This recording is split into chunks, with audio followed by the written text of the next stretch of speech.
Os ventos solares são fenômenos caracterizados por feixes de partículas carregadas, né, lançadas pelo Sol no espaço em alta velocidade. Somente uma pequena fração dessas partículas atinge a atmosfera, nos polos, provocando as auroras. A chegada dessas partículas à superfície pode gerar efeitos indesejáveis, interferindo nas telecomunicações, no tráfego aéreo e nas linhas de transmissão de energia elétrica. Esses efeitos são minimizados na Terra pela ação de seu ou sua. Vamos lá. Olha que interessante. A Terra é um gigantesco imã. Deixa eu ver aqui a Terra, viu? Vou mostrar o planeta Terra, pronto. O Polo Norte. Olha, essa ponta aqui é o Polo Norte geográfico. Aqui embaixo é o Sul geográfico. Nas proximidades do Norte geográfico, temos um polo, um Szinho aqui, né? Aqui não é norte da Terra. Só que esse S é um sul, porque no norte da Terra, geográfico, existe um sul magnético. Como se a Terra fosse um imã mesmo, entendeu? Um imã redondo, pronto. Meio redondo, achatado, né? E o sul, no sul geográfico, tem um polo norte, é o inverso. Só que esse imã, então na Terra aqui, ao seu redor, gera um campo magnético. Então a Terra é um ímã e ao seu redor tem um campo magnético. Então vamos lá. O Sol, ele emite partículas, né, eletrizadas. Aqui.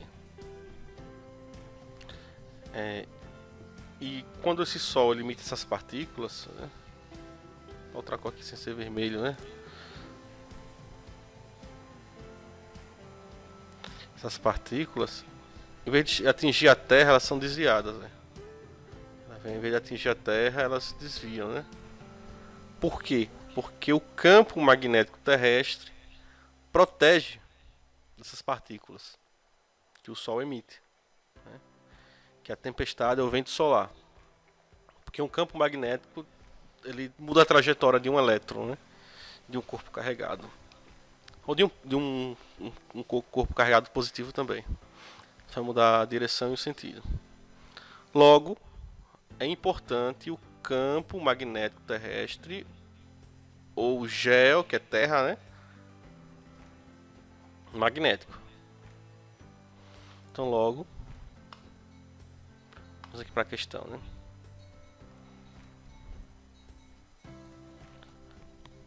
Qual a importância? Esses efeitos são minimizados na Terra pela ação de seu sua, né? Essas partículas do Sol, né? Dos ventos solares, que é ionosfera, campo geomagnético, camada de ozônio, gravitacional ou atmosfera. Alguém quer comentar?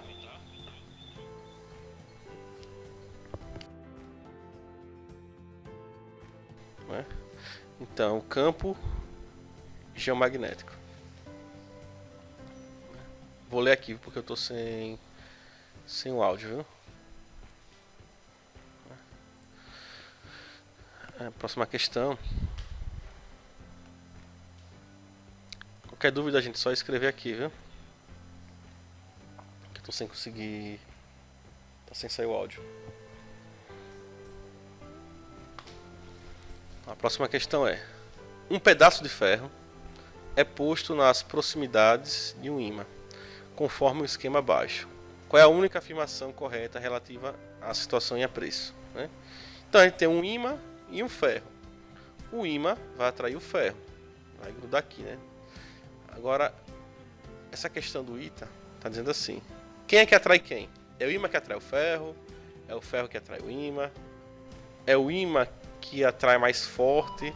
Ou é o ferro que atrai mais fortemente, né? Vou desligar aqui.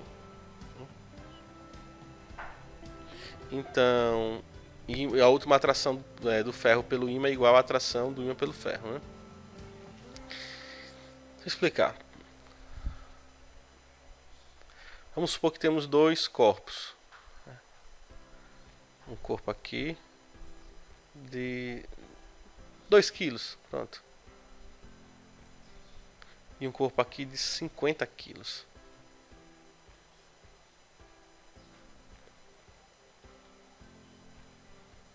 Pronto, aqui o mouse está ruim, mas vamos lá.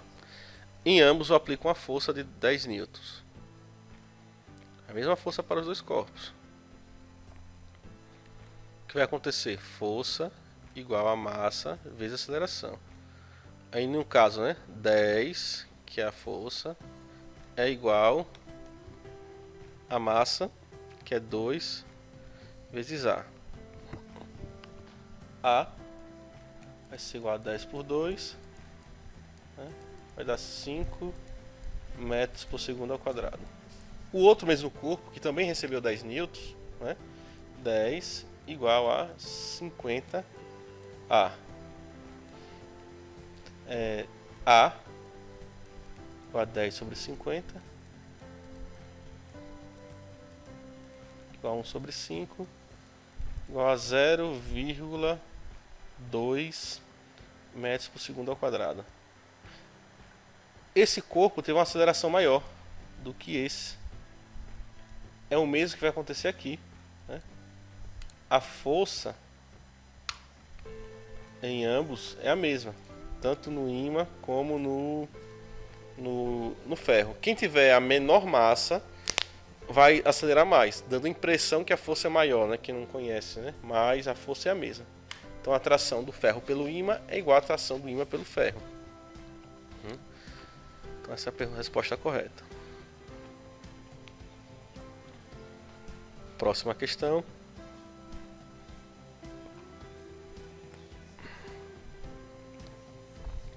A Terra é considerada um ímã gigantesco. Já viu isso ali, né? Aqui, né? Que a Terra é um ímã gigantesco. E aqui o vermelho é o norte, né? Por isso que a bússola ela tende a apontar para o norte, né? Aqui. Cadê? Se eu botar a bússola aqui, aí, o sul da bússola vai ser atraído aqui para o norte do ímã da Terra, né? Quando eu botar aqui em cima, esse norte que é o vermelho vai ser atraído pelo sul. Vamos aqui, vamos. A última. Ah, muito bem. Muito bem, Reniva. Da outra questão, né? Foi da questão anterior. Essa questão, né? A última, correto. Agora essa questão aqui. Qual é que vocês acham que é correta, né? A Terra é considerada um ímã gigantesco, que tem as seguintes características, né? O polo norte geográfico está exatamente sobre o polo sul magnético. E o sul geográfico está na mesma posição que o norte magnético, né? Nós temos que a Terra vamos aqui, viu? Pronto. Deixa eu maximizar isso. O polo norte geográfico fica aqui, né? Aqui é o polo norte geográfico. E no norte geográfico existe um sul magnético que fica aqui, né? Não fica. Esse ângulo aqui são 11 graus, né? 11 graus. E aqui é exatamente o Canadá, né? O Canadá. E no sul geográfico, no polo sul é o inverso, né, geográfico da Terra, existe o norte magnético, que também são os 11 graus, né? E aqui é o círculo antártico, né? É o continente antártico, né? Então fica aqui, aí, no Canadá fica o polo sul, que é no norte geográfico, mas fica o sul magnético, e no sul geográfico da Terra fica o norte magnético, que é no continente ártico. As linhas de indução saem do norte para o sul da Terra, a direção. Então não fica no mesmo lugar. Com isso fica bem fácil aquela questão, né? Vamos lá. Alguém respondeu? Deixa eu ver, viu? É a terceira. Vamos ver então, Alice. Bora lá. O polo norte geográfico está exatamente sobre o polo sul magnético? Não. O norte está num canto, o sul magnético está no Canadá, em outro, 11 graus. Vou nem ler o restante. O polo norte geográfico está exatamente, também está errado. Sobre o polo norte magnético, não. O polo norte magnético está próximo do sul geográfico. Então vamos ver aqui. O polo norte magnético está aqui. Está próximo do sul geográfico, correto. Norte magnético e sul geográfico aqui embaixo, essa região. Hein? Correto. E depois isso ali. E depois aí o polo sul magnético está próximo do norte geográfico. Então o sul magnético aqui está próximo do norte geográfico. Muito bem. Parabéns. Então essa alternativa. Pronto, muito bem. Vou botar rostinho feliz para você. Pronto. Próxima questão, né? Próxima. Essa questão aqui é um pouco... É bem interessante ela, né? Olhe bem, viu? De posse de uma balança e de um dinamômetro, um instrumento que mede força, um estudante decide investigar a ação da força magnética de um ímã em forma de U sobre uma pequena barra de ferro. Inicialmente, distantes um do outro, o estudante coloca o ímã sobre uma balança e anota a indicação de sua massa. Em seguida, ainda distante do ímã, prende a barra ao dinamômetro e anota a indicação da força medida por ele. Finalmente, monta o sistema de tal forma que a barra de ferro presa ao dinamômetro interaja magneticamente com o ímã. Ainda sobre a balança, como mostra a figura, né? A balança registra agora uma massa menor do que registrada na situação anterior e o dinamômetro registra uma força equivalente a... Então essas aqui são as alternativas, vou explicar essa questão aqui com calma. Né? Então, vamos ver se alguém tem alguma... Eu vou falando aqui, no momento da explicação... Quem quiser colocar a resposta pode falar. Vamos lá. Então aqui eu tenho um ímã, né? Que está em cima de uma balança. Balança mede massa. Vamos supor que estava medindo suposição. 5 quilos. Né?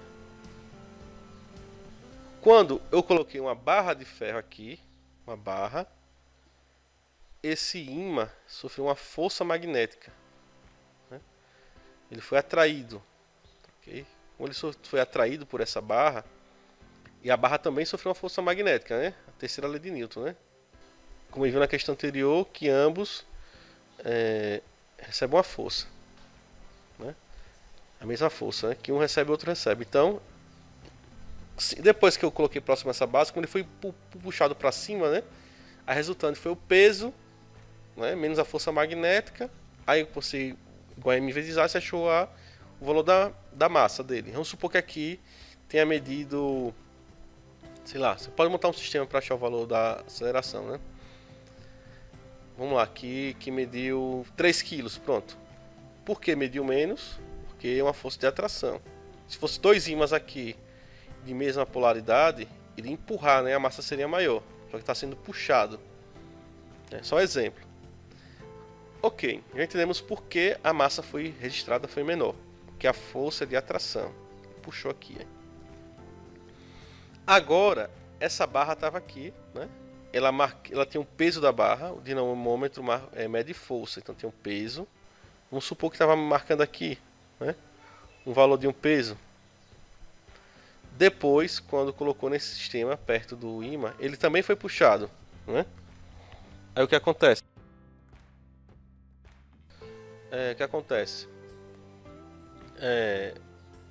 Marcou aqui depois, né? Por que teve maior essa força? Porque somou a força peso mais essa força para baixo também, né? Junto com a força magnética. Então essa é a situação que está ocorrendo aqui. Então vocês marcariam qual alternativa, né? Para essa questão. O que está marcando ali, o que iria marcar ali? É a quarta alternativa. A soma da força peso da barra com a força magnética. Isso mesmo, né? O dinamômetro registra uma força equivalente a peso da barra com a força magnética entre o ímã e a barra. Muito bem. E a última questão, da palavra aimante, que traduzido do francês significa amante, originou-se o nome imã, devido à capacidade que esses objetos têm de exercer atração e repulsão. Sobre essas manifestações, considere as proposições.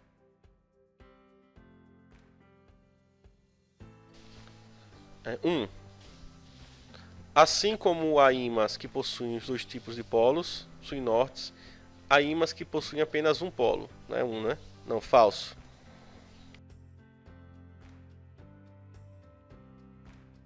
2. Né? O campo magnético terrestre diverge dos outros campos, uma vez que o polo norte magnético de uma bússola é atraído pelo polo norte magnético do planeta. Né? Então, olhe bem. Vamos lá. 2. O polo norte magnético de uma bússola é atraído pelo norte magnético do planeta. Né? Isso é falso, né? Aqui é uma bússola. O norte magnético de uma bússola, né, é atraído para o sul magnético do planeta, que é onde fica o norte geográfico. Entendeu? Então é falso. O norte magnético não é atraído pelo norte, não. Norte com norte é repulsão. Né? E 3. Os pedaços obtidos da divisão de um ímã são também ímãs que apresentam dois polos magnéticos, independente do tamanho dos pedaços. Ok. Então, qual é a alternativa? É a segunda. Muito bem. Apenas 3. Né? E para finalizar, né, gente, vou passar uma atividade para vocês, né? Quando você quebra um ímã, né, que a atividade vai ter muitas questões assim, você quebrou um ímã aqui no meio, né, quebrou. Né? Aí o que acontece? Esse lado conserva o que ele está e o outro lado vai ficar o quê? Esse lado vai ficar inteiro, o outro lado quebrado. Esse lado vai ser continuar norte e o outro sul. E esse lado aqui vai ficar sul, continua sendo sul, e o outro lado quebrado vai ser norte. Assim sucessivamente. Se eu quebrar aqui de novo, né? Aí vai dar isso aqui, essa imagem aqui, né? Agora se eu quebrar o ímã, e eu posso colar de volta, né? Agora se eu cortar ele aqui ao meio, né? Ele aqui ao meio assim, ó. Aí vai ficar assim, né? Vai ficar um lado quebrado. Aqui. Aqui, o outro lado quebrado. Aí vai ficar norte aqui, sul aqui e sul aqui. Então, norte com norte vai dar repulsão e sul com sul repulsão. Não consigo colar mais. Só se eu quebrar sim, na vertical. Ok? Então é isso, gente. Vou passar agora a atividade para vocês.